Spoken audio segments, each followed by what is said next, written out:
Big up, everybody. It's your boy, Mark and MUFC fan, guys. And you know we are here to get into the match preview as Man United get prepared to host Brighton at Old Trafford tomorrow.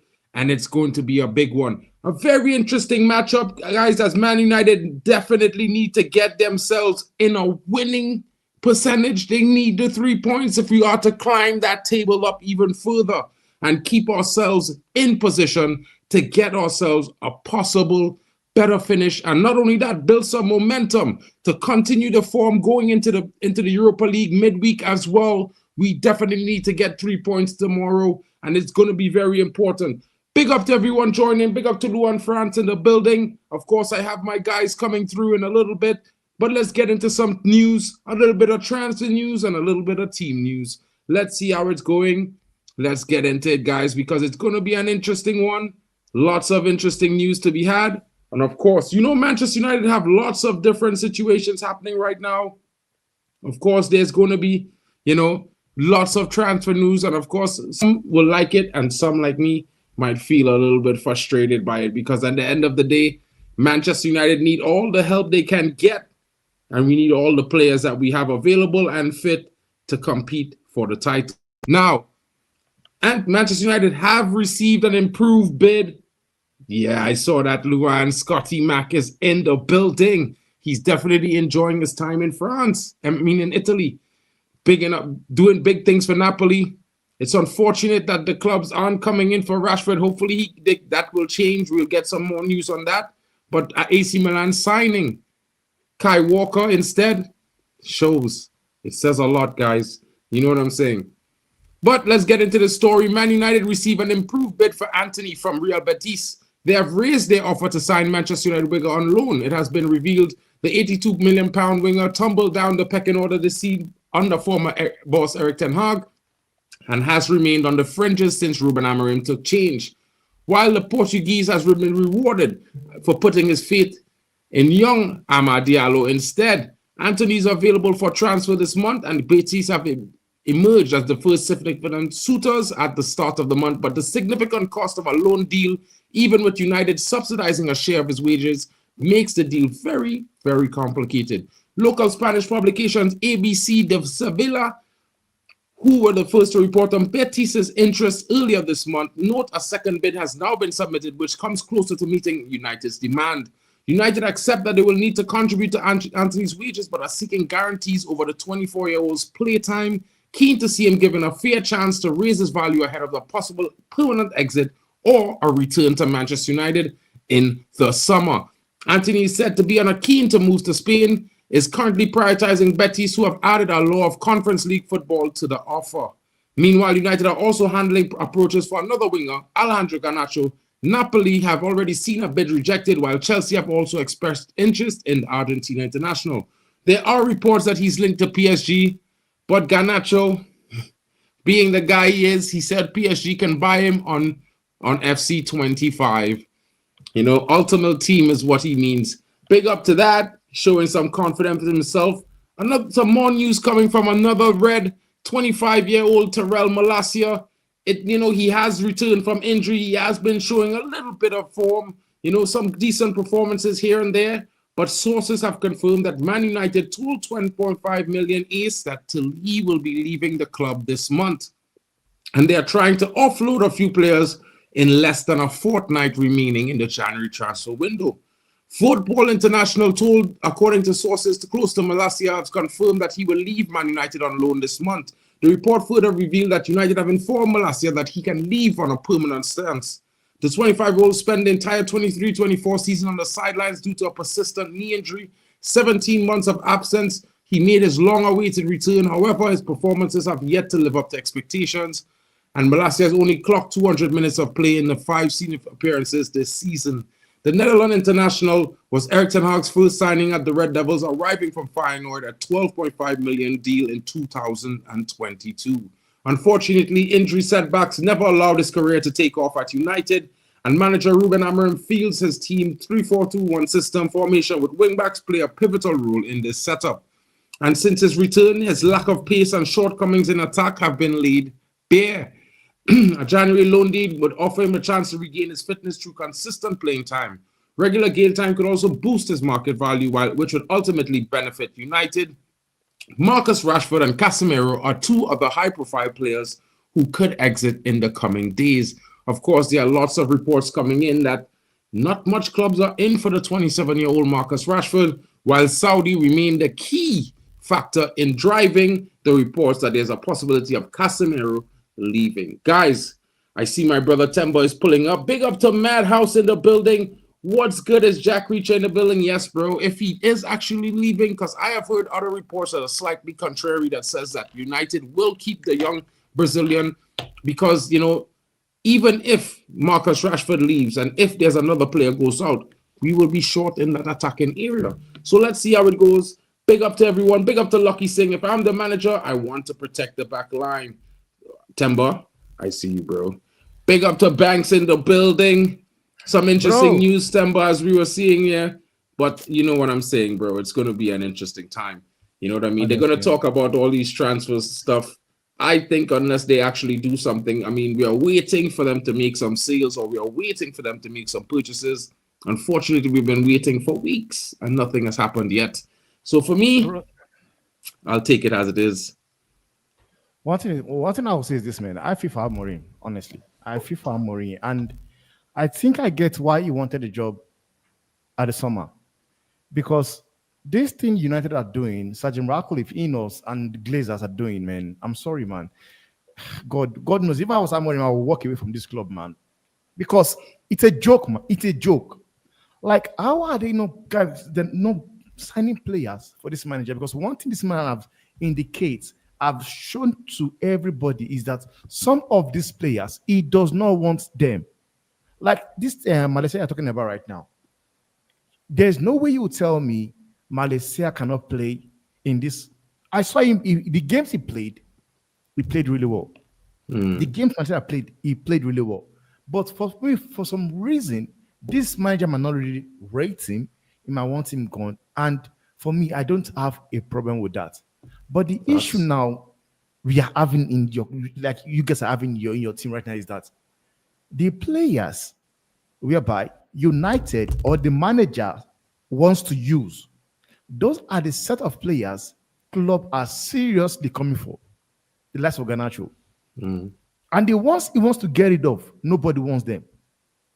So this now makes you like Amorim now. I only know. I imagine how he'll be feeling right now, because he wanted to come at the summer. They said no, he has to be now or never.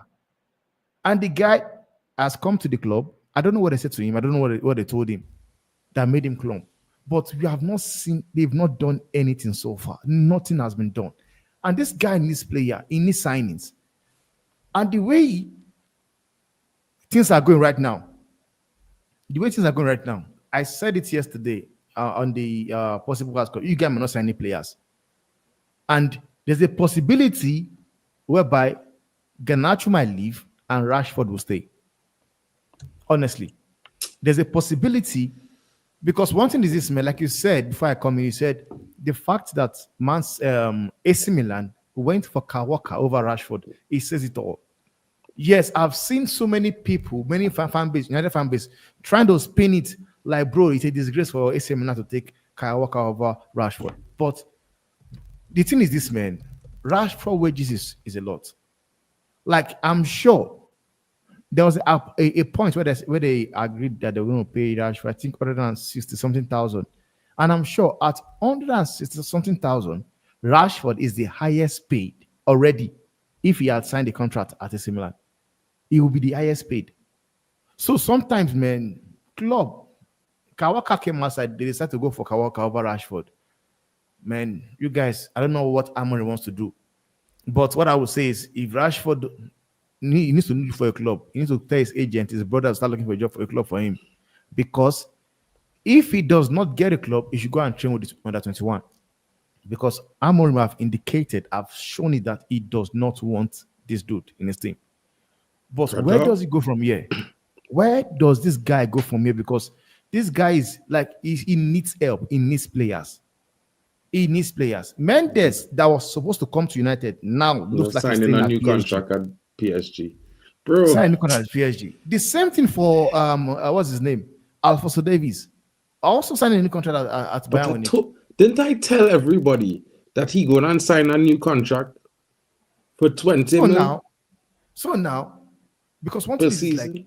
I don't know, man. But what I would say, Amorim as well might. I'm sorry, man. He might have to use the likes of Malaysia, Anthony, for because even though this beat from Rabbit is, bro, those clubs they don't spend money the way you guys think, man. They don't spend money the way you guys think. You can see Ganacho. Ganacho is the only one whereby they could say, no, let's increase the money. Let's increase the bid to 55 million euros, which is like 46 million pounds. I've seen many people with your fan base saying, take it, get him out of here. And they fail to consider that if you get rid of Garnacho, okay, who is there? Because you are limited. Because the way you guys are going with the transfer window, today is the 18th. No players have come in. No player have come in. And the way things are looking, it does not look as if any player was going to come in. Honestly. Bro. So would it make This any is what by you sell a player? Because this is something that have been happening under Glazers.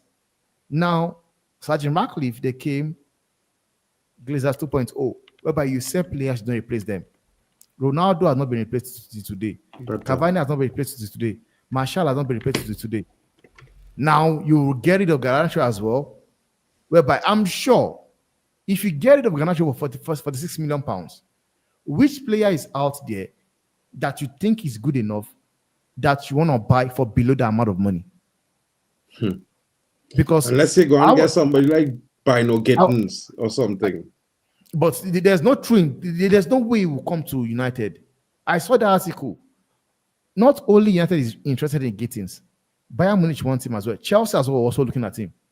So are you telling me Gittins will look at United's situation right now and he will say to himself, no, instead of me going to Bayern Munich, where I am guaranteed to win the league maybe every year, no, I will go play for Man U.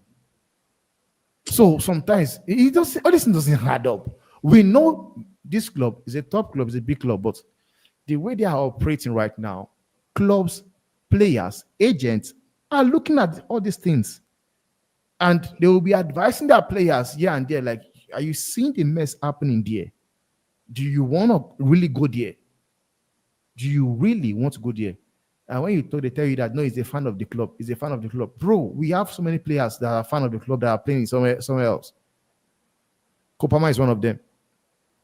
He's a United fan. But where is he playing this football? Chelsea. When it scores against United, will he say because I'm a fan of United, I don't celebrate? No. So that's the thing. What I would say here, the best thing that was supposed to happen to this club was full sale.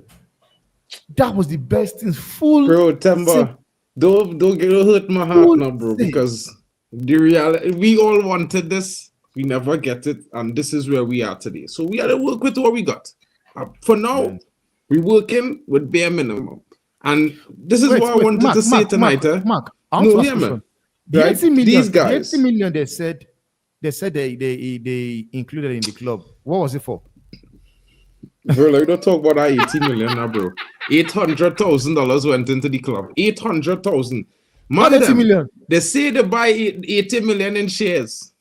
Are you serious? And 1%. 80 million. 80 million. Sales. 1%. Oh, God. Right?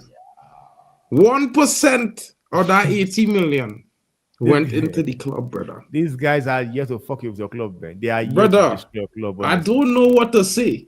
Big up to Cafu in the building. Big up to Tommy Boyle as well, and big up to Alien Tenno. Yo, Tenno, speaking the truth here, bro. I don't mind selling the dead wood, you know. Because, like, realistically, if nobody come in, we do have some young players that could come in.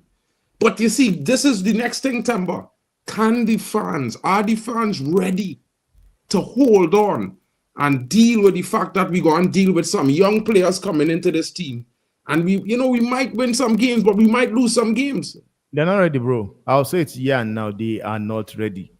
I will tell you point blank, they are not ready.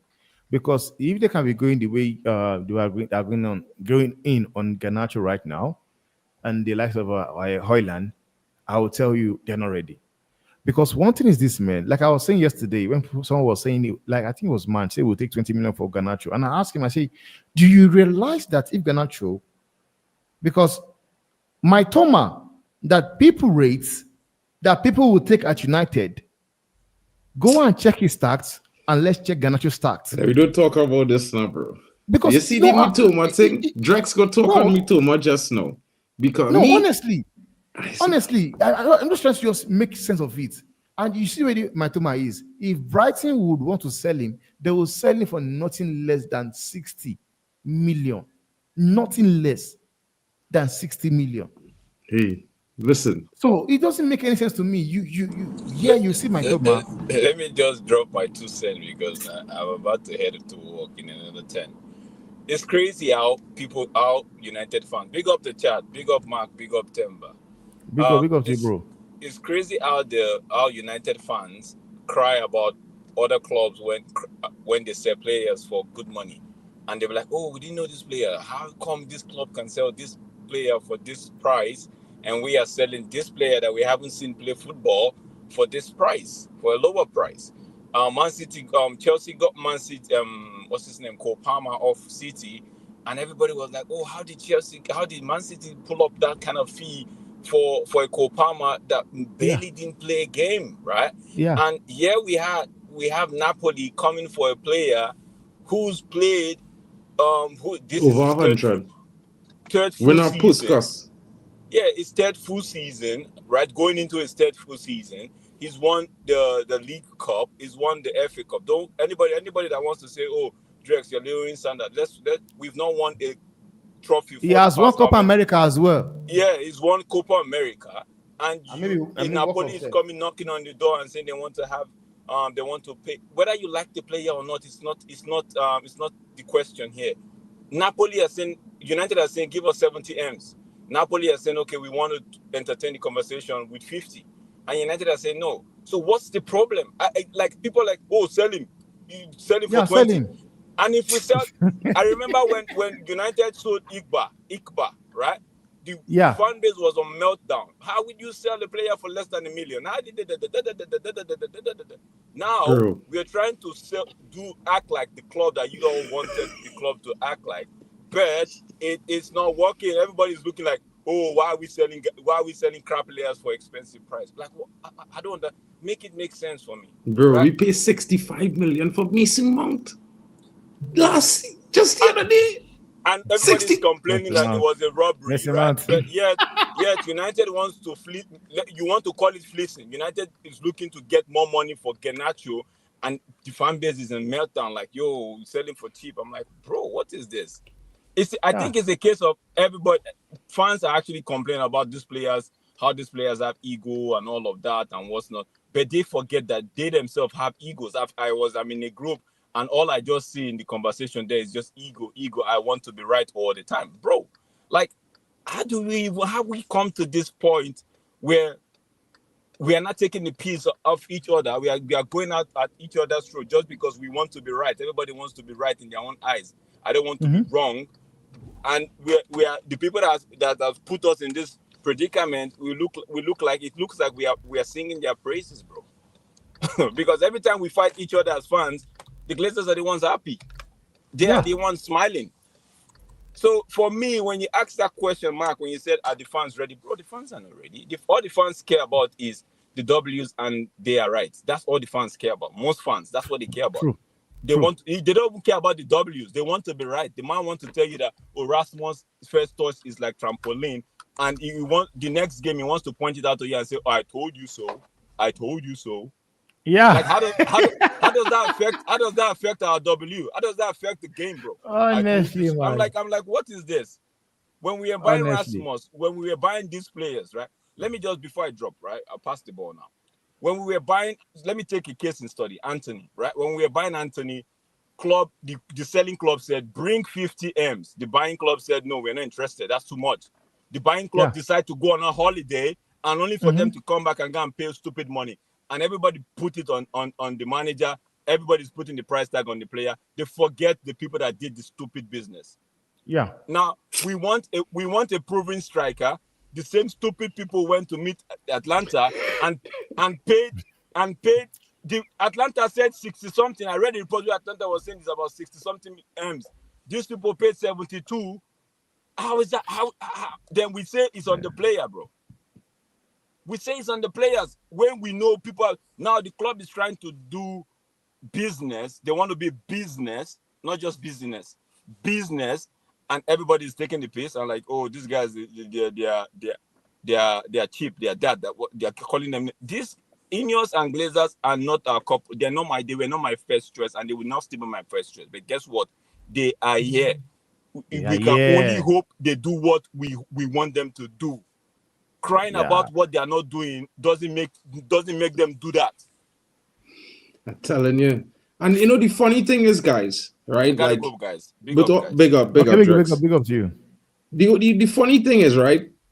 We could be doing so much different things, so much better. So we could have so much more improvement without the struggle, the stress, the frustration of fans, because communication, bro, is key.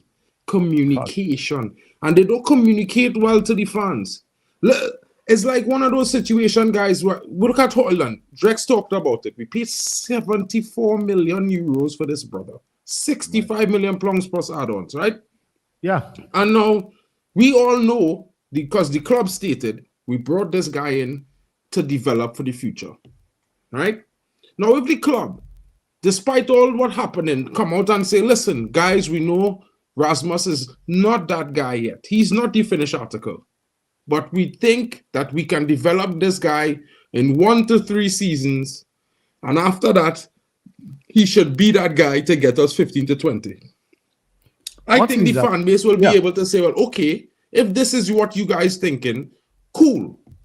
The biggest problem, and I keep saying it, we didn't buy an experienced striker last summer to lead the line so this guy could take time to develop.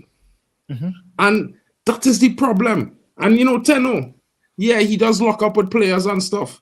But the WWE thing and all them thing, I feel like, look at it from this perspective, guys. The more we crush it on these young players, it's the worse they perform. The more we praise Ahmad, the better he perform. Nobody crushing it on Ahmad over the last 3 months, bro. His performances keep getting better and better and better. You know, every player we crush it on, Garnacho, Højlund, you name them, the performance is getting worse. Mark, so where's the trend? Mark, what is trending? We have been here before. We have been here before. One thing is this, man. The money has been spent badly. They did bad business because you don't pay 72 million for a player you want to develop. Because when you look at the likes of Napoli right now, playing this thing they are doing for 55, they are smart because how do you expect us? We still want to develop him. He's still a kid. And that is what they see him as. We still want to develop this kid. So there is no way we are going to be paying 70 million for him. Whereby he's not that finished article as yet. It's not. They can see. Which is why they don't want to get, like, they don't want United to just, do them one. Which is why they are doing that thing. First of all, 37 million. From 37 million, now it is 46 million. That is how you do things. You do business that way. You don't go and pay 70 million. Then, yeah, I know, Box. I agree, Box. And now I'm saying they've done bad business. They've done bad business. And now these players are the ones suffering the thing. Because now they say 72 million will pay for him. It's not his fault you paid 72 million. It is not Anthony's fault you pay 85 million. It's not his fault. Because I know for sure if Anthony, it was 50 million they paid for Anthony, all this backlash is having, they will not be not as much. Bro, listen, you know what's weird? Mason Mount spent 80% of his United career in the injury table. We pay 65 million pounds for this brother. 65 million pounds. It came with injury. Nobody not crashing it on this brother. Nobody. No, understand. Tell me, this man wearing the number 7 king. he has the British passport, bro. Messi Mount has the British passport. What are you saying, I mean, look at it like this. We had all these players. Yes, we did have a young gun alongside them. We had Rashford, Sancho. We had Rashford and Sancho alongside these brothers, bro. Cavani. Rashford play with Cavani and Zlatan and CR7. Sancho play with CR7 and Cavani. God. Where is the leadership they learned from these guys? That's what I want to say. Big up to Hayden, bro. The fact they could not learn anything from these guys you just mentioned says it all. Like Ronaldo was doing an interview. He said he will call these guys, want to show them how they do things. They don't want to take it. And he says he leaves them. He says he leaves them because at the end of the day, ever since Ronaldo left United, he has scored more goals than Rashford. Ever since he left. Now, that is 37-year-old man that came to United trying to put you guys, trying to give you guys advice and everything. How things are done.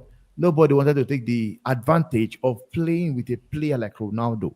Or let me learn that thing. Let me just watch him and see what he's all about, man. This guy, I'm opportuned to be in the same team as him. No. Since when he left, yes, you might say it's Al-Nassr. He has scored more goals than Marcus Rashford, than every attackers in United. Did he score the most goals last year? Only man close to him was Gyökeres. I mean, I'm just saying. I mean, they will tell you Saudi Arabia. They'll tell you Saudi Arabia. Yes, I will tell you people in Saudi Arabia that are flopping. Firmino is flopping there. Mane is flopping as well.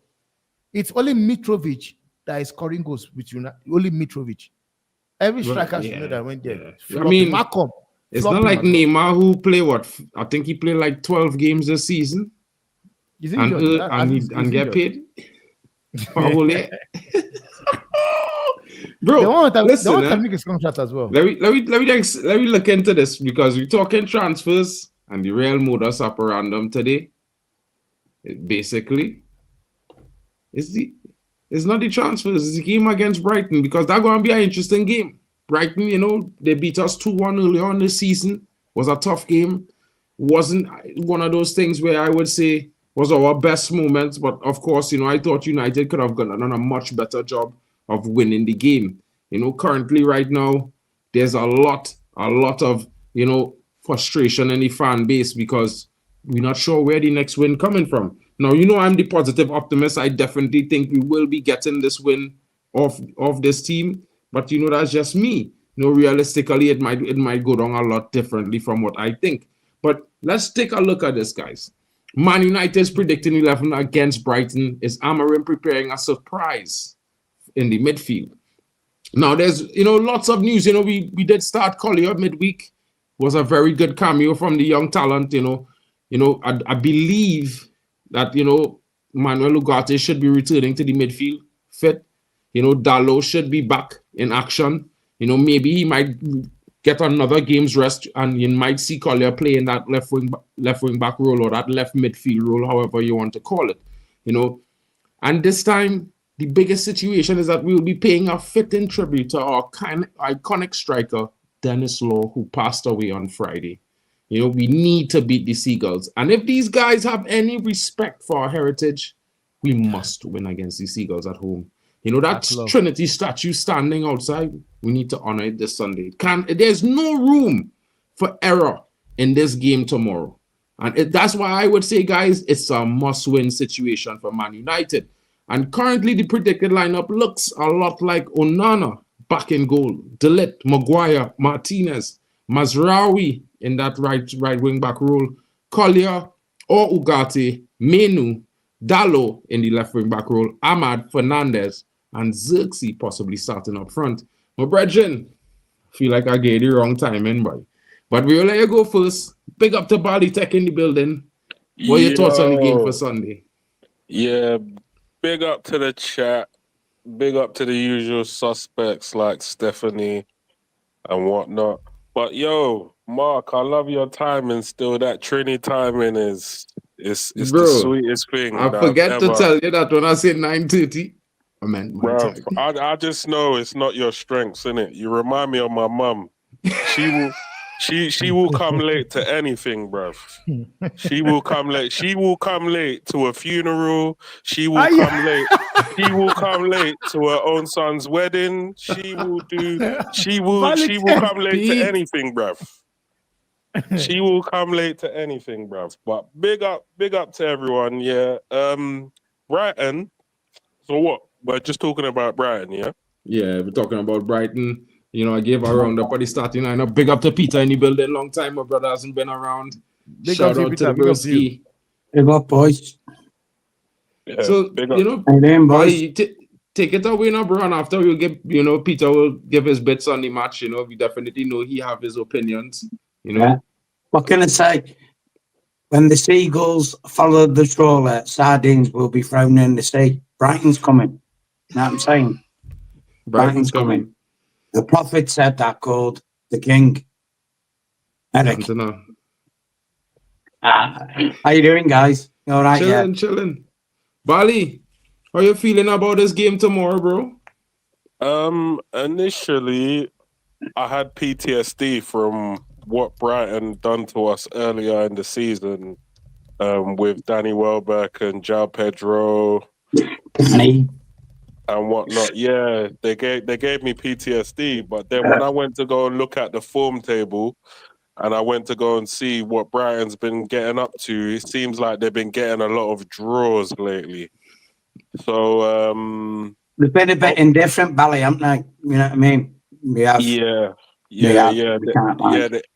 They haven't been getting the greatest of results. So if we can go there and take it to them, maybe we can pull off a sneaky one against the Seagulls and claim a good 3 points. You know what, guys? Let me just throw this out to you now. Yeah. I think, personally, because obviously we had a great result against Arsenal, 10 men against 12. I mean, 11. You know what I mean? Yeah, of course we were there. I think we've got a good chance in the Europa League, as good as anyone who's in it. I think we should be blooding youngsters now in the Premiership, because we're not going to get anywhere in the Premiership, are we? I don't think we're going to go down. We're not. I mean, I know we're, a little bit peril to the bottom, but we're not going to go down. We're not. If need be, we'll play a full team, get results, get the points and stay up. So I think in certain games, and tomorrow's a game where we could blood some youngsters in the game, because it's I'm looking at it as a dead rubber. It's a dead rubber, the game. What's the point of burning your first team out in brain dead games that don't have no meaning anymore? Save them for the FA Cup and the Europa. We've got the Europa League on Thursday against Rangers, and I'll tell you what, we need to win the Rangers game more than the Brighton game. Facts, I would agree with that. Because if Rangers beat us, they will actually go above us in the Europa League. So forget about this game tomorrow. You've got Collier. You could play Ugarte, Collier, and even put Dango in the midfield. There you go, boys. Have everyone out. Let's see how you're going to click. Yeah. Kobe Manu gets a bit of a chip on his shoulder. I'm going to be the main man at Man U. Fuck you, son. There's 90 million. Your ass is gone. Because from next season, what Man United are going to do, they're not going to pay anyone any more than 200 grand a week. Them days are gone. They're paying players 300 grand a week plus. It's over. And if players have the ego thinking I'm worth more than that, then you'll be sold and moved on. And I think that should be the way we should do it, personally. We've got to stop this madness of giving, and I hate to say it, mediocre players, but they are. Mediocre players a king's ransom for not even, like you were saying before, boys, Mason, Tiny Tim, Mount, Bob Cratchit, you know what I mean? Paying players like him, they can't even get out of the car and they get injured. Got to stop this crap. It needs to finish. If you think you're bigger than the club, go to a club who you think will give you that money. I'll tell you where your ass will end up, in Saudi. And then 2-3 years down the line, that market will be that bloated. They won't even want you. That is facts, Demo. See Royden coming in, but what your thoughts is, Royden? The game coming up, Brighton at home. How you feeling? Because we need to win. But I also do agree with Tenno. I would prioritize Europa League. I've been saying that since before December. Focus on Europe so we can secure Europe for next season. Yeah. No matter where we finish. Because if we win Europa League or we win the FA Cup, we're in Europe anyway. Yeah. So that's where the money's going to come in for us. So for me, I agree. Maybe these games against Brighton and stuff like that, play the younger guys, give them a shot, give them a go. The guys that are in the squad already. I'm not talking about guys like Chido, Obi Martin, and Amos. No. I still think they're still a bit too young and they don't quite understand the system quite yet. But I'm saying like the guys like Collier and those guys like Gore and all those guys, we could still use them and bring them in, and just give them a run. They rotate a bit because it doesn't seem like we're getting the signing that we need to be able to rotate with. Because we can't play Ugarte, Mainu, De Ligt, Martinez, Yaro every week in, week out and expect us to win instead. So like I said, I agree. And they get injured and all in nonsensical games. You could get an injury to a key player and then in hindsight go, why did they play him in that game? And then we will be back to where we were last season, where from September to December, where we have 16 players out due to injuries and overplayed. You understand? Do you know what I find interesting about what you guys are saying? Not that I disagree with anything that you're saying, is that it's almost like a full circle moment for me, and for the fan base. And what I mean by this is a lot of fans have been saying they don't want the cups no more. They just want high league positions. We should get rid of the cups and just play rubbish in the cups so we can focus on the league. Yeah, that's what a lot of fans were saying. Yeah, that was the reason why we needed to get rid of our previous manager, according to some of the fan base. So now we're in a position now where we get rid of him. I believe it's like maybe 10 or less games into the season. We bring in a new coach. Now we're playing a new style of football mid-season, just like we did when Ineos came in initially. I think they started like in December, like end of December, January times. Yeah. And then when they came in, they demanded that Ten Hag start changing his football in order to fit the game model. So now we're doing this again, and now we're in a situation where now we have to look at cups or look towards cup competitions in order to save the season. So this is what I mean by the full circle moment. It's quite amazing. Well, you know what, Bayer, you can deep that what you just said there, but you can deep it. Look at the game today for Arsenal getting pegged back by Aston Villa. Basically that could have just ended their season, and people, like you say, they're fairly laughing scorn cup competitions. Well, I tell you what, I think Arsenal will take a cup competition now, wouldn't they? Yeah. Lee Gunner was saying on his thing, he was going on about how Arteta should be sacked because they haven't won any trophies since he's come in. This is it. Yeah. You don't get a trophy for coming second. Trophies defines a coach. You can come second, third, fourth, or 5 or 6 seasons in a row, not win one trophy. What's going to be better? What looks better on your resume? What it is, guys, I'll just get my train of thought out to you, what I was saying about, against Brighton, relaxing the first team players and putting some, up and coming good. If you know what I know about the youngsters, we've got a crop of real good youngsters. Very good. Now, you have to look at it from this viewpoint. A lot of the top players are cup tied now in January because they're in the Champions League, Europa League. You're not going to leave the clubs.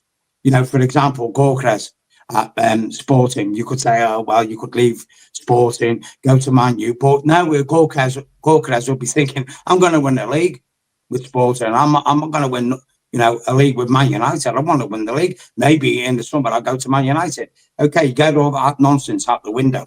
Yeah. So you think we'll try and trim the squad, get rid of get the wages down in balance. Yeah. And then you can say to Amorim, look, we believe in your philosophy. That's why we've got you in as manager. Yeah. We're not going to give you any players in the January because we want to see how this pans out, your system. The players we have in the youth setup that coming through, here's your chance to play them. You can now assess them, see if they're good enough to go into next season and the season after.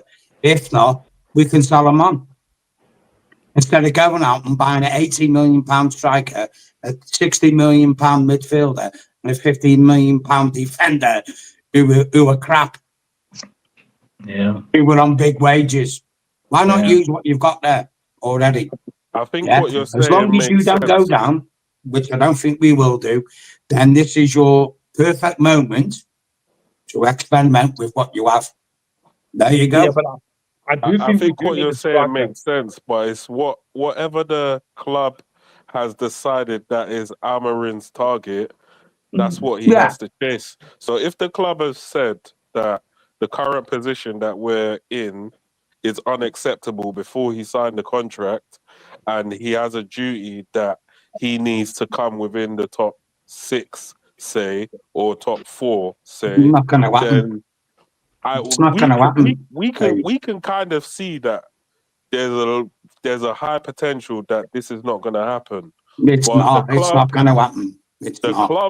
The club, whatever the club is, because the thing is, what people also have to understand is, Amorim can still get sacked this season. He might not make it to next season. It's not a given. It's not, even though he came mid-season, it's not a given that come the beginning of next pre-season, he's going to be the coach.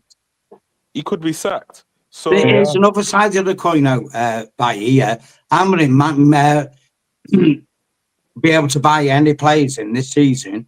He could keep Man United in the Premiership, win the FA Cup or Europa League, and another club could look at him and go, you know what, we'll take that manager. Cheers, thank you.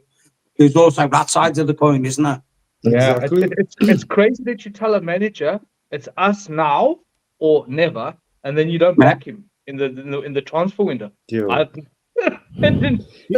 crazy. It's crazy, man. Honestly, the Tinder swindling, bro. They definitely did that, bro. Everybody laugh at me. Even at 10, my brother was vexed with me when I say, brother, let me keep Ten Hag until at least the January window. And you know why I say that? Because I know these nasty men, bro, that we have as owners. And I know they was not going to do what they tell this man they was going to do. They didn't do it for Ten Hag. Guys, we move mad. They wind we up like real Martians, bro. Like them yellow marshmallows, they wind we up and mix we with syrup, bro, and put we in our freezer. Right? And then leave we outside to melt, bro. Because here what happened. They allow the press to run riot with all this stats and bad statistics and bad records and all these things with Ten Hag first 6 weeks of the season. We was in 14th. Where were we until 2 days ago, bro? Well, 15th. Yeah, man, you understand? And the weirdest thing is that everybody said, we get a new manager, we will challenge for top 4. Mm-hmm. And then work that way. Everybody say, it's the players' fault. You know what? Effort, don't fit the system. And another thing, I'm just saying, right? This ownership, this Glazer Ineos ownership, they set up this brother not working. It's not going to work. Cake to fail. They do it to Ten Hag. We see it. They wait a whole season after we come third with 2 cup finals, get Champions League back, when they should have backed him with some signings, right? They back him with signings this summer for 10 weeks, King. We play 9 Premier League games, and they sack this manager after they back him with 187 million pounds. I mean, why spend 187 million pounds and sack this man in 6 weeks? That makes no sense. and then have to spend another 30 million because they sacked the DOF as well. Bro, I mean, look, Mark, I mean, guys, I mean, you've got to look at it now objectively. And I think he is in his own little mind, Sir Jim Ratcliffe, he is kind of serious of trying to get Man United back to where we was, per se. So you've got to look at it objectively and go, okay, you're back to, I think, when Eric Ten Hag won the FA Cup, I think it was a double-edged sword for Sir Jim Ratcliffe. One, he didn't want to have a repeat of Louis van Gaal, sack a manager as soon as he won an FA Cup. And two, it was like, well, I've got to back Eric Ten Hag if I don't sack him. Probably knowing in the back of his head, I'm gambling here if this is going to go right. And obviously the gamble went wrong. So I can kind of forgive him for that because he was damned if he did and he was damned if he didn't. So, okay, that's gone. Yeah, that's gone. So he's got Amorim now. Apparently he was profiled anyway in the summer, Amorim. So they've got him in before really they wanted him in. Mm-hmm. So he's in. So now you've got to back him. You've got to let him. Backing him doesn't necessarily mean you throw loads of money at him. Say, there you go, like a kid in a sweet shop. There you go, Ruben. Like the fit, top shelf, bottom shelf, and yourself. That doesn't necessarily mean that is the way to go. What you're looking at now from Ruben Amorim, which is what he's trying to do, if you look at it logically, guys, is give every player that's been available to him a chance to prove themselves.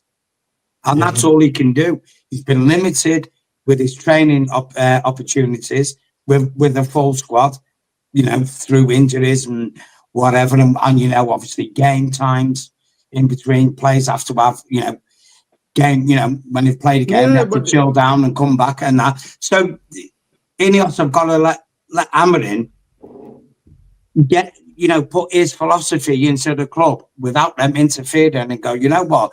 This is going to take more than 6 months. It's going to take more than 2 years to sort this. But so this is what I say. Just let him do his job. I cool with Amorim and Tenno. Don't get me wrong, I cool with what Amorim doing. I expect this. I don't know about everybody else, but this is what I expected when he came in. I expected to lose games. I expected it to look bad and look good the next week. Look bad, look good. I expected this, bro. I here for it. Right? But the real Reds now, they didn't expect this. They expected to be challenging for top 4 by now. No, it's not going to happen, no. But I was never going to happen. And this is what I'm saying. The thing is, Mark, guys, this is what I'm saying, Tenno, but Tenno, this is what I'm saying about Jim. He failed both ways. Because here what? Right? Here he's trying to have his cake and eat it, isn't he? Again, Amorim was a master stroke in 2 ways, bro. Because he did fail both ways. Because let me just say, I didn't expect him to spend money in January when he get Amorim. So I already know how it was going to go. Yeah. If we did spend, was a lucky thing. If we did spend, was mostly because we sold. And that would have been cool. But the failure is, you should have never do it in the first place. You understand? You should have either sack him, sack Ten Hag in the summer, or you sack Ten Hag in the summer. Either way. This summer or next summer, you also sack Ten Hag. Because realistically, bro, the team itself that we had with the formation we was playing, by now, we would have definitely not be where we is today. We would have been at least in a run of form because there wasn't changing nothing mid-season. And the same players who we bought, who's the best players now, they're now available. They would be available in that system, performing normally. I get it. But sometimes, Matt, you have to go backwards to go forwards, though, don't you?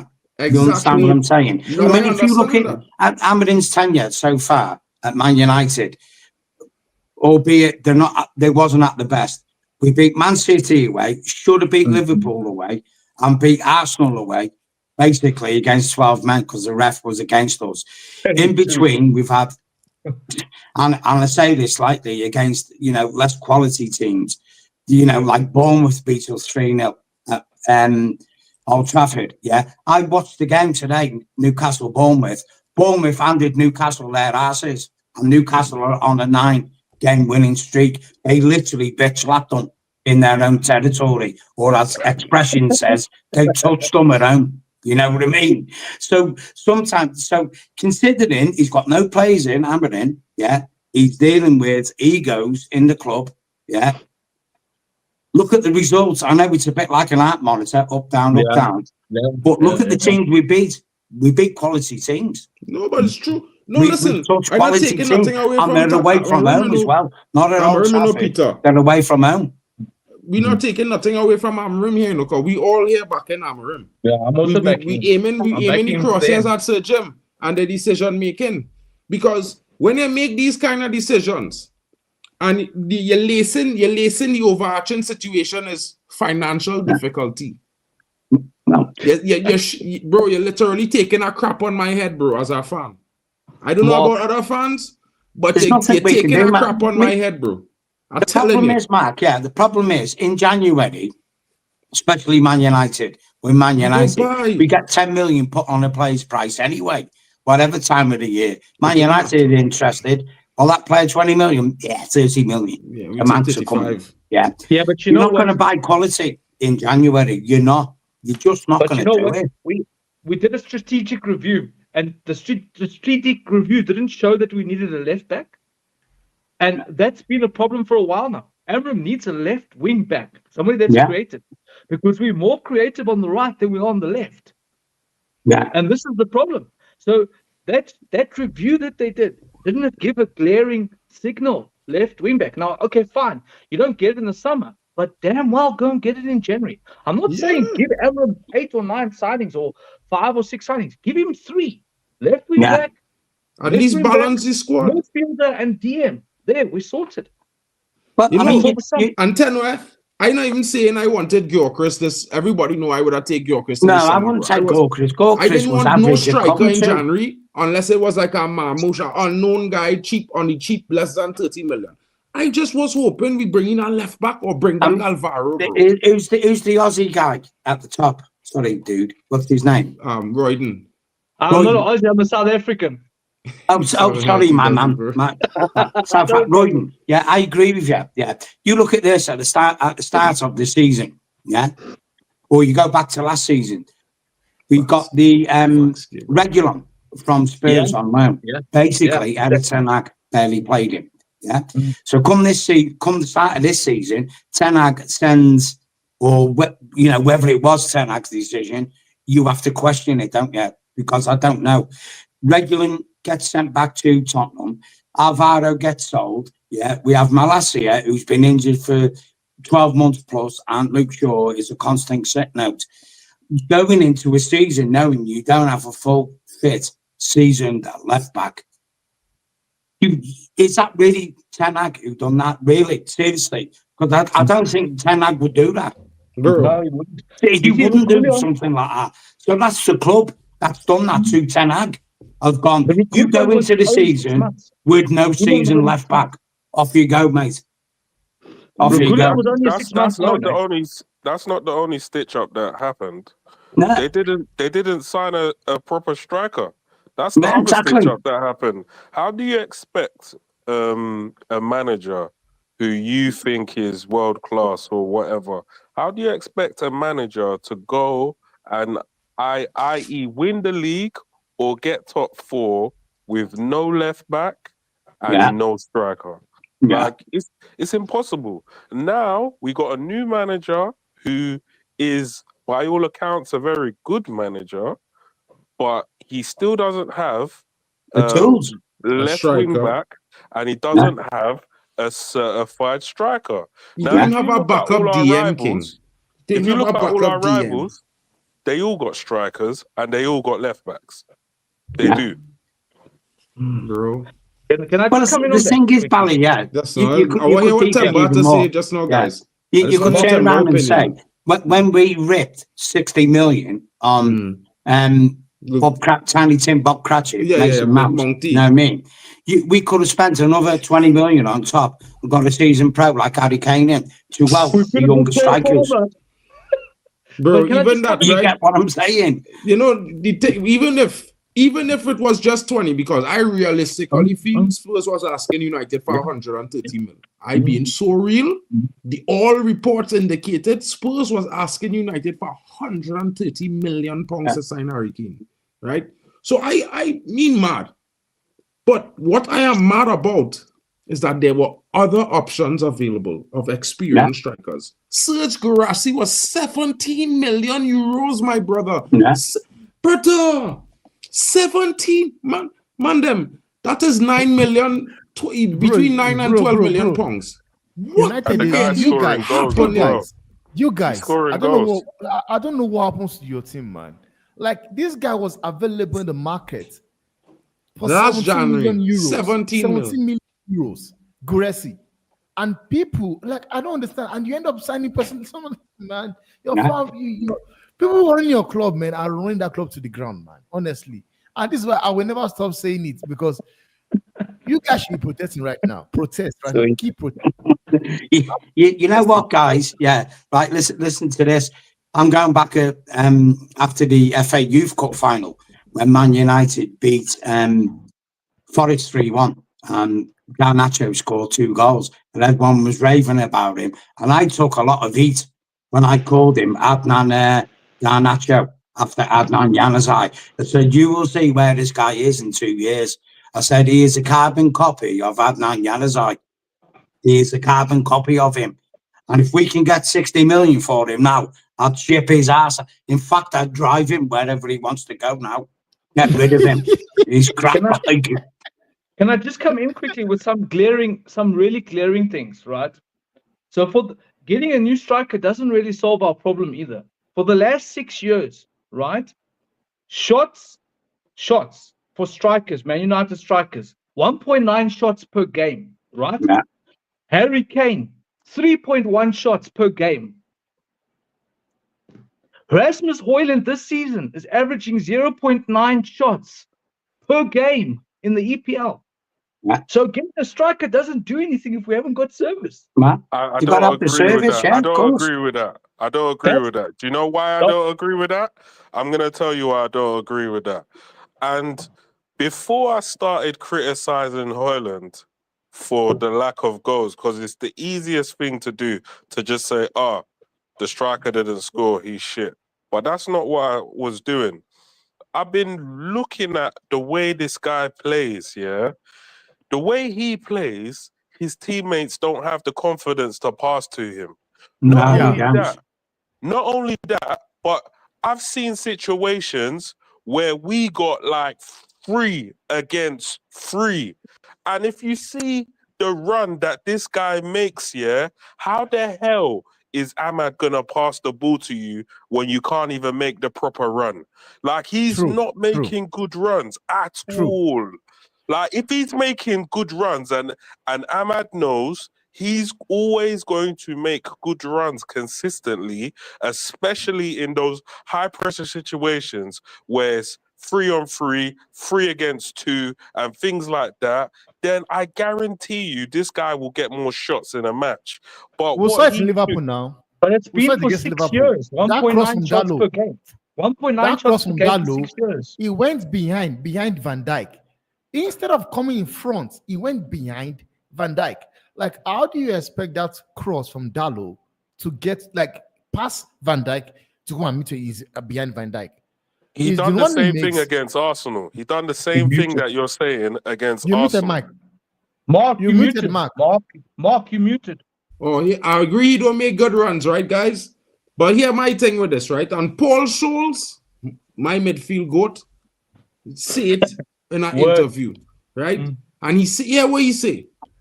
If I was the midfielder playing with the likes of Rasmus Højlund, I would tell him when to come short, when to go long, when to go to last post, because I am delivering for him. So he knows where I want him to be. So he goes where I want him to be. So I could deliver to him, right? So while I will blame Rasmus, and he very inexperienced, guys, he does not have the experience. He's make runs, and what I saw in the last game was him not making runs. You want to know why? Because he was making runs 2-3 games in a row, right? Clocking minutes, miles, running up and down the pitch. and nobody passing to him when he make the runs, brother. They're using him as a decoy every time. That is not his fault. Is anything any normal player, bro? Especially a striker.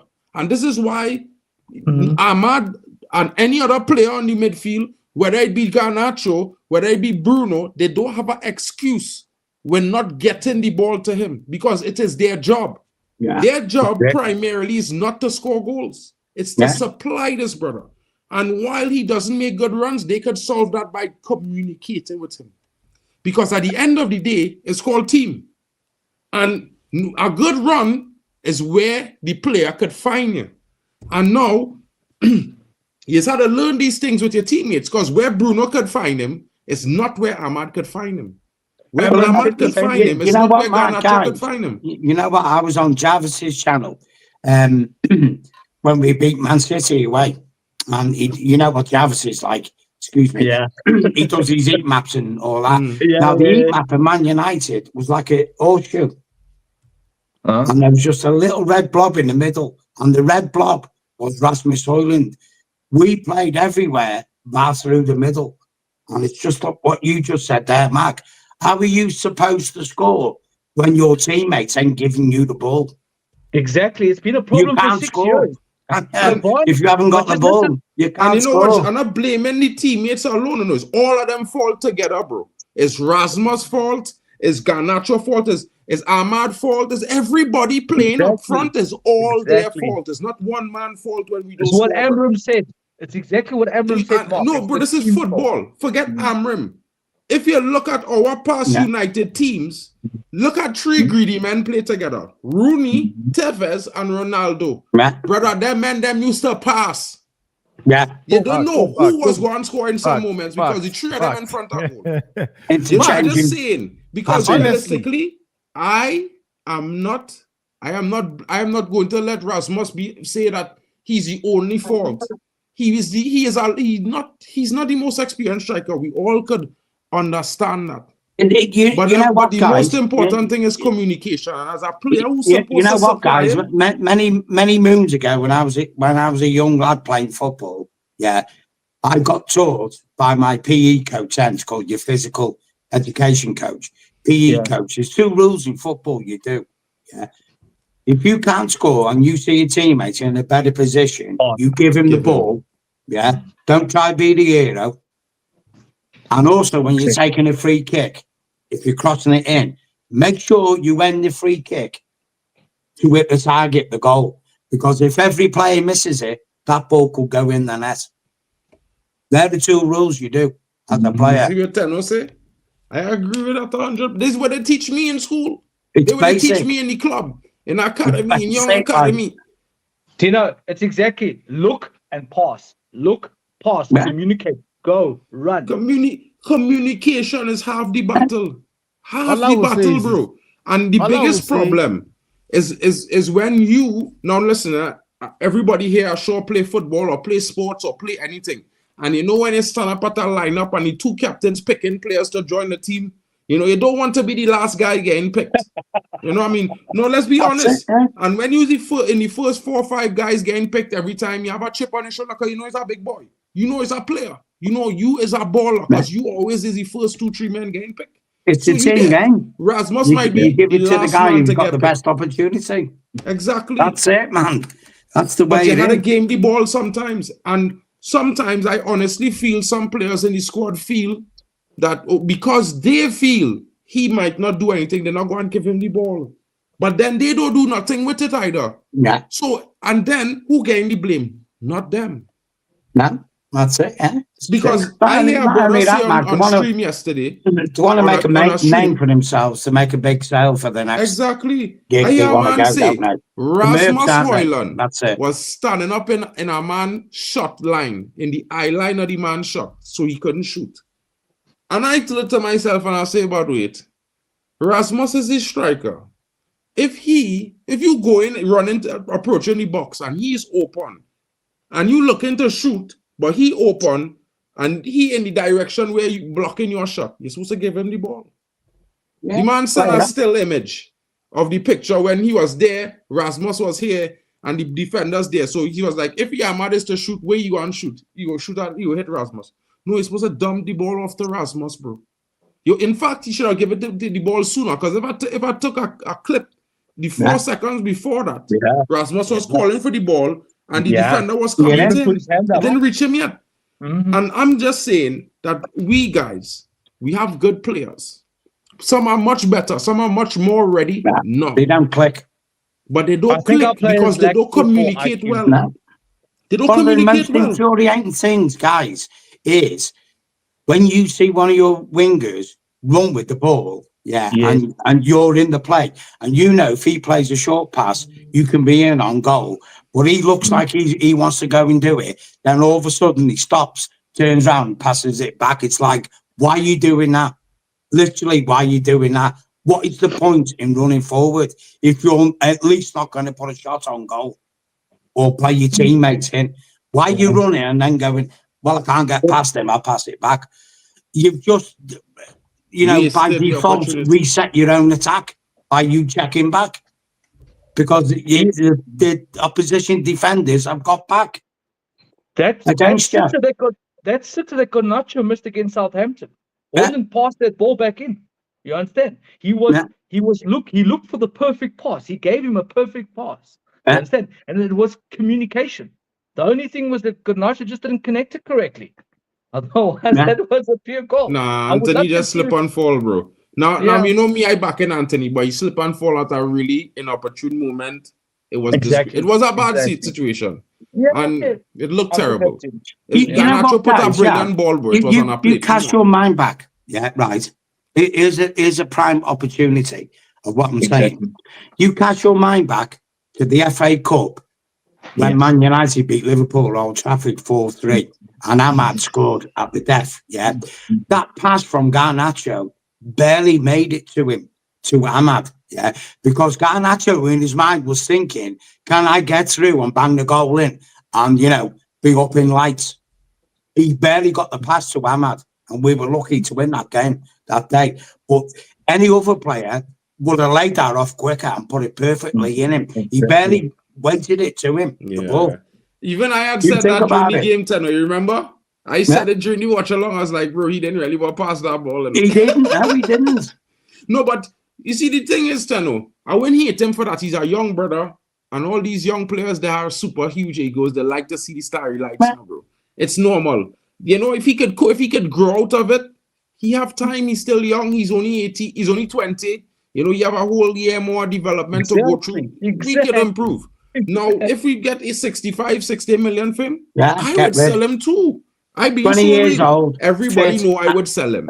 Hasn't got an injury record. Get 60 million for him. Sayonara, baby. Goodbye. Next. Sell him. But the problem is for me, when people start rubbishing our brother because he a developmental player that not the finished article, and we know he will make mistakes. He's a young fella that he like himself. Yeah, of course you do. You know what I mean? Bro, sometimes you gotta let sleeping dogs lie, bro. And this is and the problem is we United fans, we used to be more classy outfit. You know what I mean? We know our players, we used to treat them according to the current situation. We know these crew are developmental squad, leave them so. The senior squad we used to focus on. We expect from you. You are the seniors we expect. Now, what we expect from the seniors, we expect from the developmental players week in, week out. And we comparing them to players who are already further along in development or already developed. You can't ask for class from fans when the club is not running a Class A format. Like when they're cutting Alex Ferguson's money, when they're cutting the charity money, when they're cutting all the stuff, you can't expect, like when I'm looking at the way they're running this club, they spent a whole January transfer window on sacking Ten Hag and bringing in Amorim and his whole stuff, and we ain't got no money for January. Exactly. So we have to pawn Garnacho and Rashford in order to get a left back that we should have had and a striker that we should have had. We haven't. We got rid of Sancho and we haven't even replaced him. So as far as I'm concerned, like the class that people are expecting us to have, I'm sorry, that's out the window. I'm looking at the product that Ineos has given us to critique, and I'm saying that Rasmus is not good enough. I'm saying that the fact that we haven't got a left back is not good enough. I'm saying that the midfield, how do we have an aging midfield? Do any of our rivals have an aging midfield? Like, this is ridiculous. Like, it's ridiculous. And at the end of the day, yeah, if we don't call it out and we want to shelter the shit that they've put in front of us, yeah, then we are also a part of the problem. We cannot pretend that Rasmus is good enough to be Manchester United starting number 9. We cannot pretend that midfield is bullshit. Like, we haven't got no depth in the midfield. We cannot pretend that the left wing and even the goalkeeper or whatever, we can't pretend that all these things are cool. We can't pretend. We have to just be real about what we're seeing, yeah? Because at the end of the day, if this was under Fergie, Garnacho might not even be in the team. And if he is in the team, and if he is in the team, he might get like 5 minutes. And if he doesn't do nothing with the 5 minutes, he ain't gonna play again. And he will be out on loan or whatever. But we've got players that even should be on loan or should still be playing in the youth setup. We've got them playing in our first team. So why not critique what Ineos has given us? Because at the end of the day, we want to challenge for trophies. We want to be in the mix of the Champions League and fighting for the big trophies, but we ain't going to be able to do none of this because of the product that they've given us. So we have to just be real. The thing is, right. Let's sit here now as Man United fans, and it's just over 12 months since Ineos, I've had, they've taken control of the footballing side of Man United. Please tell me what positives they have done. One, Omar Barada. That's it. Omar Barada wanted, who's the guy we got from Newcastle? The director of football. Dan Ashford. Omar Barada wanted him. We ended up getting rid of him. I don't think so. I don't think so. I don't agree, though. That one, as you want a question, I feel like Omar Barada was interested in working with Jason Wilcox, and he wanted somebody else. I feel like Sir Jim Ratcliffe, because you see, Jim Ratcliffe, Dales Brailsford, I believe, is good friends with Dan Ashworth and Sir Jim. All of them fellas is friends. Yes. Well, the thing is, the way they work, Ineos, they work as a collective. Yeah. So to single out whether it was Barada or whoever, they're all collectively wrong for the decisions, because that's how they work. They work as a collective. There's no individualism within Ineos. So when someone makes a mistake, it's on everyone. That's how they work. I want to pull my hair out because I read something today that the new stadium is going to generate 7 billion a year. Notice the spin. It's going to take 7 years to build the damn stadium.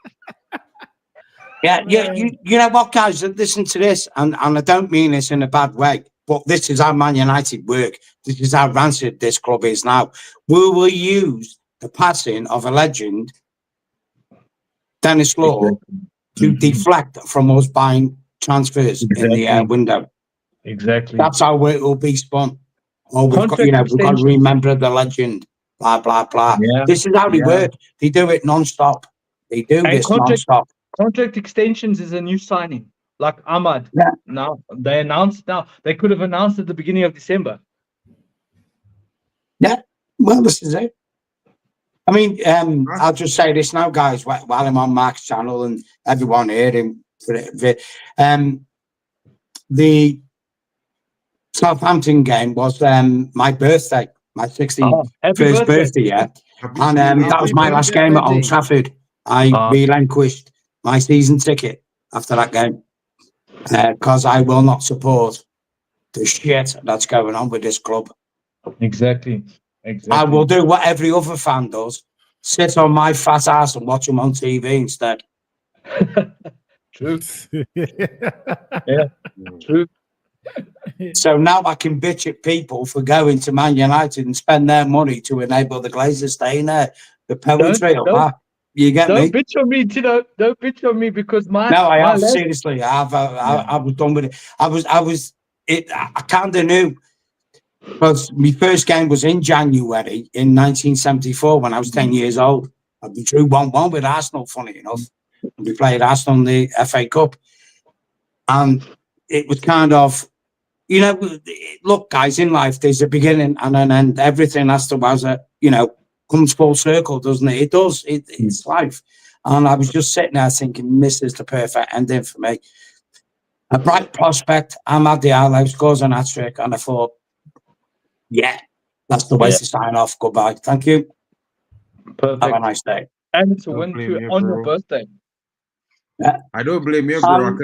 But I feel that one day, boy, boy, because they had that sentiment, bro. 61, bro. That doesn't say I'm not gonna follow watching Man United. I've got to take it for Everton away, bro. Bro, that says it all, bro. I telling you, for me, there, bro, that says it all, bro. Because I feel like people don't understand.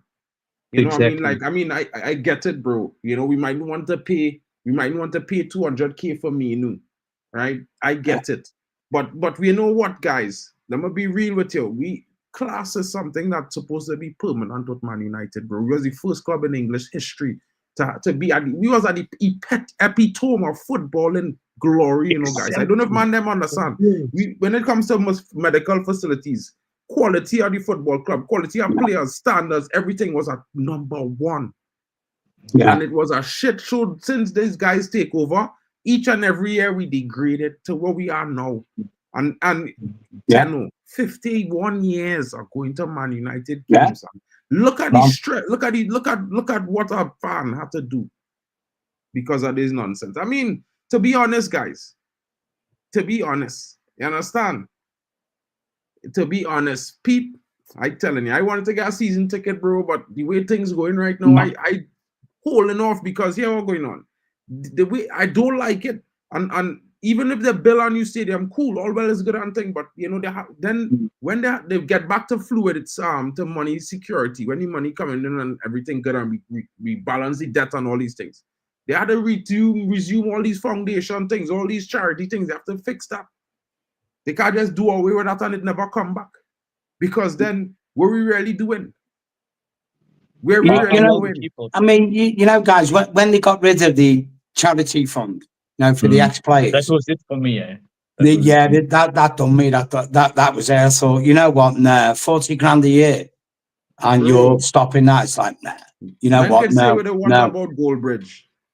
Somewhere there's a line where you draw and you go, that's it. Doesn't matter whether you love them or what, or you could die for Man United. People have died. I know people who've been season ticket holders at Man United who have actually died in the stadium with an heart attack and all that. You know what I mean? Shit like that. But it's like when you're stopping a charity for ex-players who haven't, had the good fortune to be made millionaires from playing for Man United, and it's 40 grand, just 40 grand a year, and you're stopping it. No, it's over. I mean, goodbye. I don't care. You could take 150 quid from every player, and it would cover that 40K. Yeah, exactly, man. Yeah. And that just second me, it did. I mean, I know quite a few stewards. Over the years who were at Man United. You know what, guys? I'll tell you a true story now, and this is true. When the Ineos came in, a lot of the stewards, they used to get a little special room at Old Trafford where they could eat their lunch pre-game, which was heated for them. The lunch was provided for them. Ineos came in and stopped all that. There's guys I know there who worked there were eating the lunch in the toilets. And I'm being serious. Yeah. And on ads. That's what Ineos have done. All they've come in, they've been the Glazers' love toy. That's all they are like. The Glazers' love toy.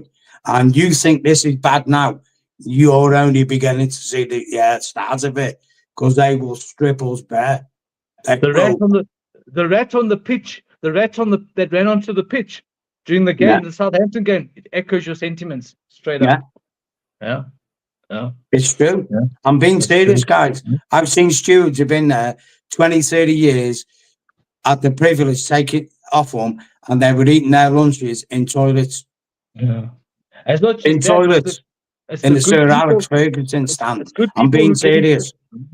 It's also I just could have photographed it on my phone, but I wouldn't. But I'm being serious. That's what's happening. That is what's happening at Man United. This is what Sir Jim is doing. Yeah. He's a Glazer number 7. Make no mistake about it. Yeah. You know, but the you see, funny thing is he bought yeah. the club, under the guise of being a Manchester United fan. Exactly. But Yeah. we're all fans having a conversation here.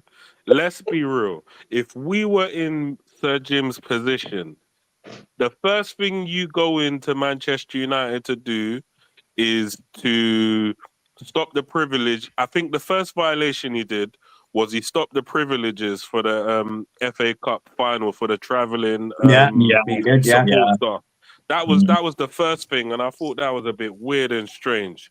Me too. Then there was the whole debacle with the disabled fan section.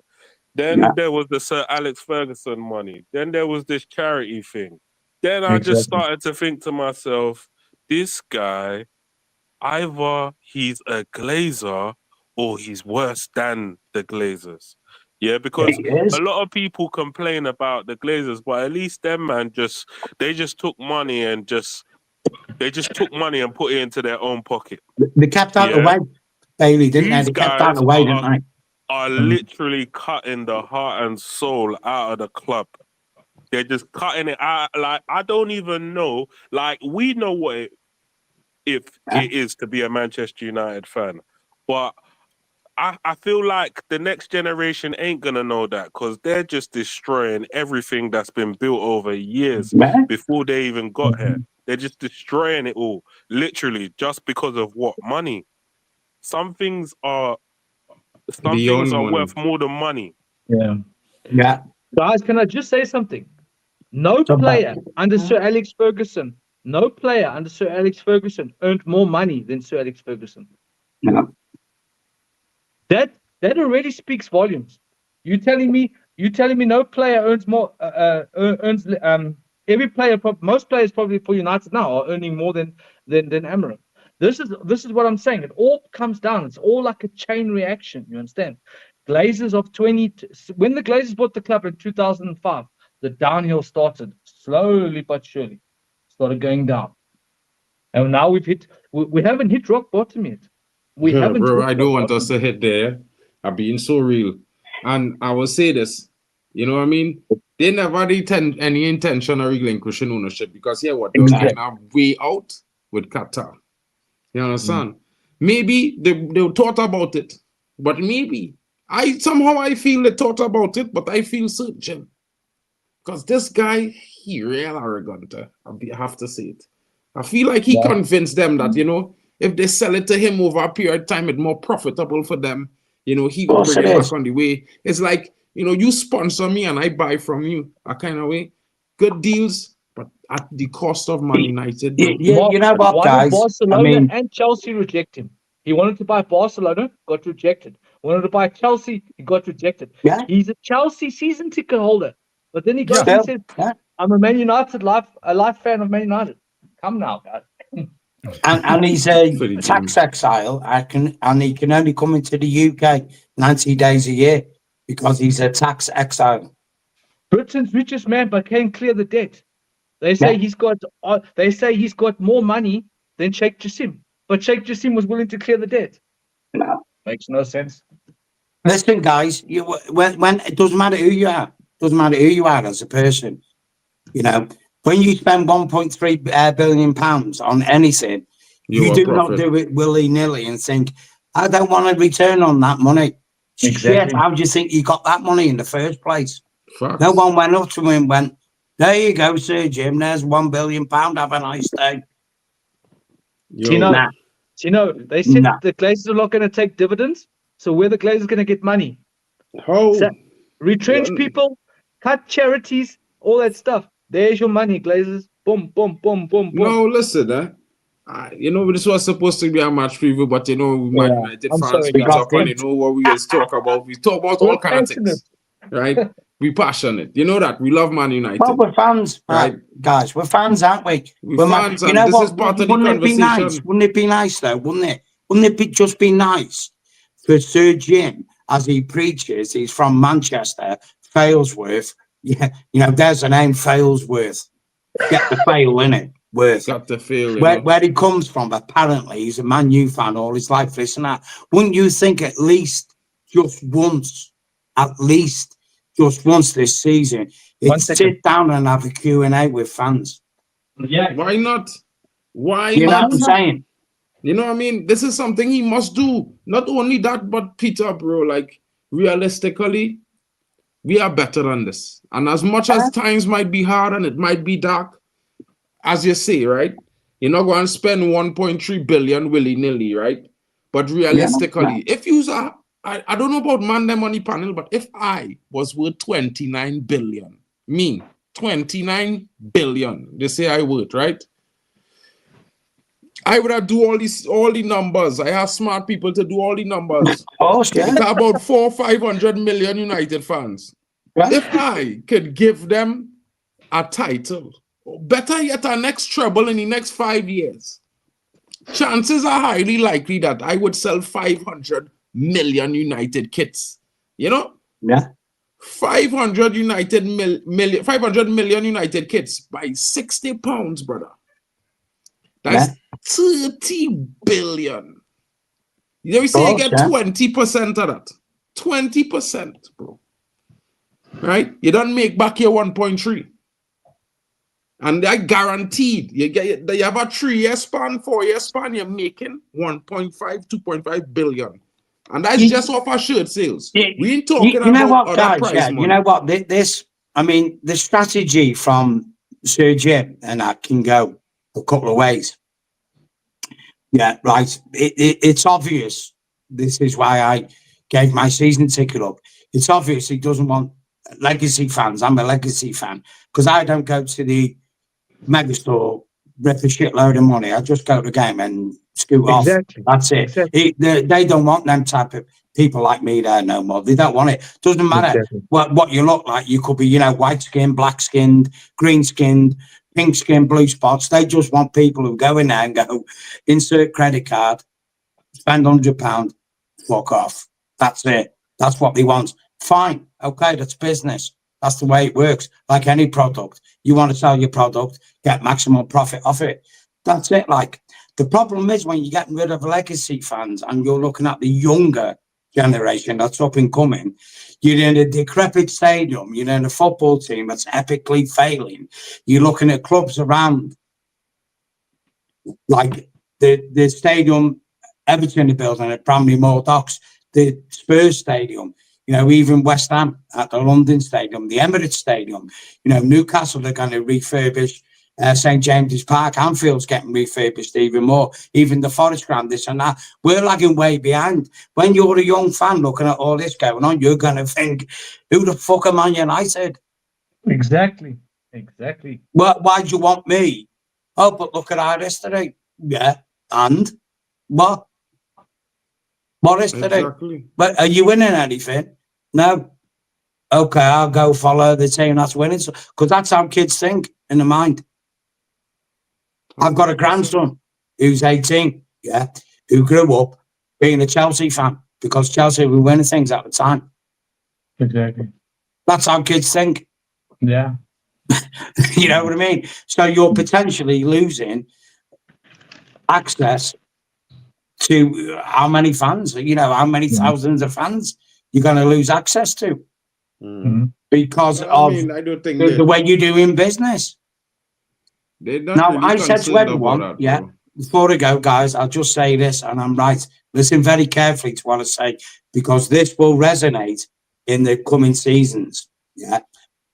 When we had the shenanigans with the Super League and fans like me, I went to the protests. It's where the first time I met a lot of YouTubers, Adam Stott, Saeed, Nuruddin, all them, because we was in lockdown. And obviously, we had the Liverpool game where we invaded the pitch and got the game called off. The Super League didn't go away. Juventus, Real Madrid, and Barcelona are still in the Super League. Yeah, the Premiership have a deal with UEFA that finishes in the year 2030. In the year 2030, the Premiership has to renegotiate a contract with UEFA to progress English teams being in UEFA competitions. Yeah, so Jim is coming to Man United to facilitate Man United being in the Super League. That's why he's put £1.3 billion of his money into Manchester United. That's where he's going to get the money from to rebuild a new stadium. And when Old Trafford gets flattened, underneath Old Trafford is a load of natural gas, which is petrochemical company, which is what he is going to frack it and make money off that. You heard it here first. Remember. Big up to Tenno. Before you go, Tenno, give us a key player from Man United, a key player from Brighton that you think will be the danger man, and a score prediction for the game. Guys in the chat, sorry, we took it to passion. But bring the score predictions in. Guys, you know what, Mark? I'll just hack back to what you said before about Erik ten Hag. Ahmad was Erik ten Hag's downfall. Why the guy wouldn't play Ahmad? It speaks for itself, doesn't it? Simple as that. So Ahmad is the most important player for Man United at this moment in time. So I think he's the difference between winning against Brighton and maybe drawing. Exactly. If I had my way, I would not play Ahmad tomorrow. I would keep him for Rangers. Me too. I see that as a more important game. But that's just my opinion. But there you go. Banks.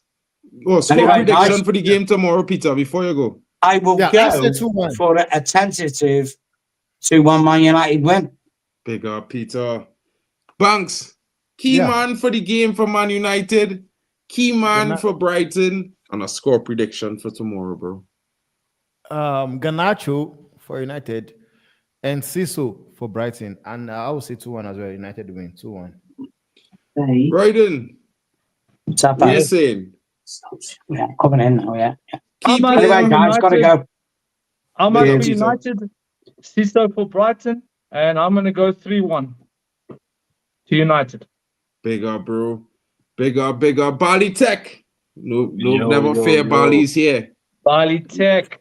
You know Legend spoke sense tonight. What up, man? Sorry, man. I'm just doing me. But for me, I'm looking at Manchester United win 2-1, the reversal, just like they did to us. Up, and I'm looking at Ahmad and probably Xerxes to snatch the winners for us. And from Brighton's side? Brighton, maybe our arch nemesis, Welbeck, if he's fit. Oh, good one.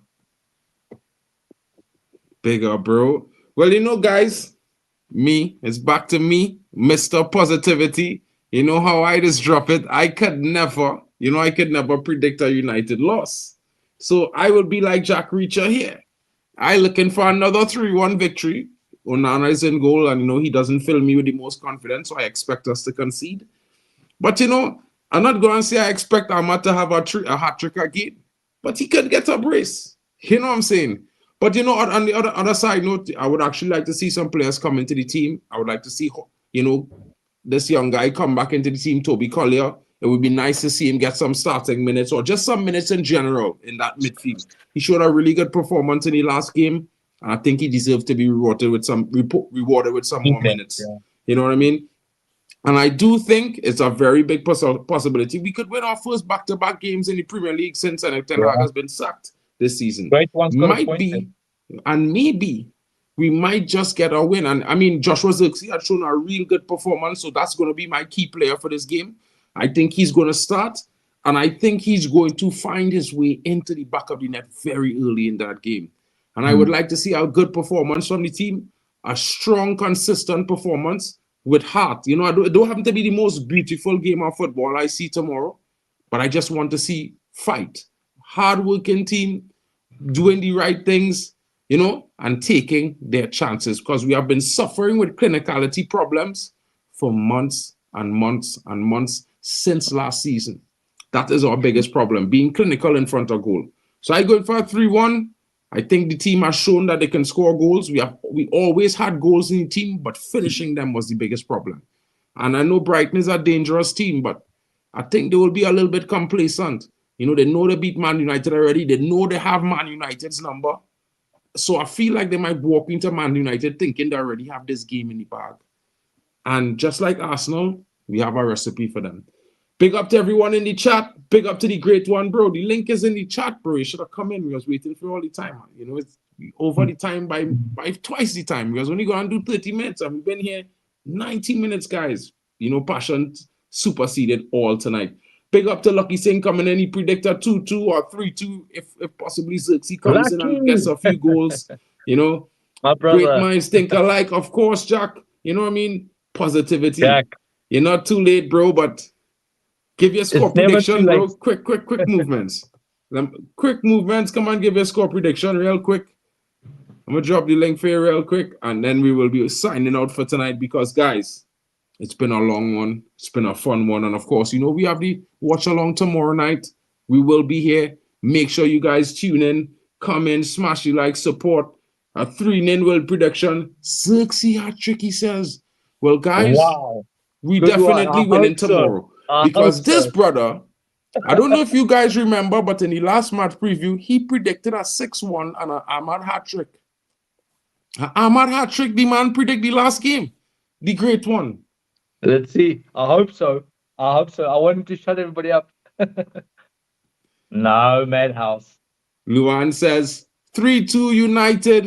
It's going to be a game for her. Big up to Stephanie Griffith. Great show, everyone. Smash a like and subscribe. Great one. Final score prediction. Final words on the game. Who's going to be a key player? And what we saying? Yeah, like I said, it's Xerxes hat-trick, innit? You get me? So, yeah. Key player, Amadinho, bruv. Big up, my bro, guys. We will be back tomorrow morning, guys. Tune in for, it's already, we will have the match day call-in stream tomorrow morning. So stay tuned. Come in. Have your say before the game. It's match day. And you know how we do it, guys. Smash those like and subscribe. The road to 3K is here. I know we can do it, guys. Share it around. And let's get the subscribes up. And let's grow this community to 3,000 subscribers. Big up to everyone joining. Thank you to Bali Tech. Big up to the great one. Thank you to Royden. Big up to my brother Alien Tenno. Big up to Drexy. Big up to Timber Banks, guys. Don't forget to check out the Football Fan Zone. If you like Real Madrid or you just want to banter the underground Man United fan, check out his channel, guys. Big up to everyone in the chat. Big up to my brother Dino in the building. I play some FIFA 2025 with these guys. We call him Cafu. The guy is really lethal, guys. Trust me. I'm getting it on virtual reality, Mark. Come in. I'm pretty decent, bro. I'm like the midfield Bruno, except without the spamming balls. No, I'm gonna jam it on VR. Don't you worry. And I will bro, actually I don't get carded, bro. So I'm gonna stay... FIFA fair play rules. I just get past you. Financial fair play, PSR. Big up to Raycal Brown. Thank you so much for the £10 super chats today. And it's the board fault why we rely on developing players to lead the line. Exactly. It's not Rasmus. It's the board. You bring someone else. Let's develop Hoyland in the background. How the heck do you bring a manager in the middle of the season? Then come tell the manager, oh, we're budgeting. So forget about it. No players in January. Guys, I'll leave this one to you. Let me know in the comments in the non-live section. We'll be here to react to them. Peace out. Have a great night. And I'll see you tomorrow.